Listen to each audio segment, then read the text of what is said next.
शून्य और दोस्त, आज बात करते हैं इस विषय पर। राधे राधे। चलिए शुरू करते हैं। शून्य से दोस्त की ओर का सफ़र और यही ज़िंदगी है। आकांक्षा जहाँ शून्य हो वहाँ संबंधों को सिर्फ एक संज्ञा से परिभाषित किया जाता है, दोस्त। शून्य अपने आप में पूर्णतः का संदेश देता है। सब शून्य में ही समाहित हो है और कहा जाता है कि सृष्टि से पहले और बाद में शून्य ही रहता है। शून्य के अंदर सभी आकार और निराकार अवशोषित हो जाता है और यह दर्शाता है कि शून्य की विराट स्वरूप को जो आकर्षक और मनमोहक है। अगर वैज्ञानिक दृष्टि से भी देखें कि सृष्टि एक शून्य के इर्द गिर्द घूमती है और उसी की ओर बढ़ती है जिसका आकार शून्य के समान है, कहा जाता है ब्लैक होल।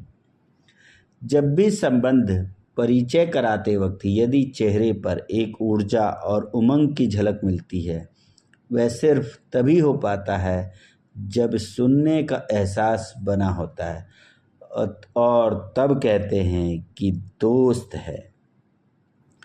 प्रचलित भावनाओं और कामनाओं की गति मन की गति से चलती है और यह गति प्रकाश वर्ष से उच्च गति से चलता है, जहां आवेग संवेग सभी समाप्त हो जाते हैं।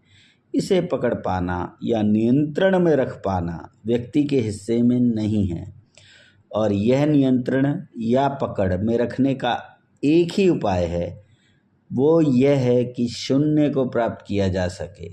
और शून्य प्राप्त किया नहीं जा सकता क्योंकि पर ब्रह्म है और इसलिए उसके समीप जो है उसे कहते हैं दोस्त। और इसे प्राप्त करना पर ब्रह्म को प्राप्त करने के समान है।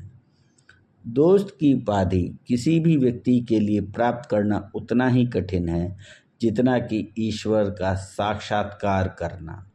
और यदि व्यक्ति को दोस्त प्राप्त हो गया तब उसे जानना चाहिए कि ईश्वर के साथ जब मन हो तब साक्षात्कार कर सकता है, बातचीत कर सकता है और वक्त बिता सकता है, जहाँ व्यक्ति असीम आनंद, तनाव मुक्त, अभिलाषाओं से दूर बना रहता है। और यही खूबसूरती भी है। तभी कहता हूँ, शून्य और दोस्त एकाकार हैं, जिसका साक्षात्कार करना सरल है लेकिन सहज नहीं।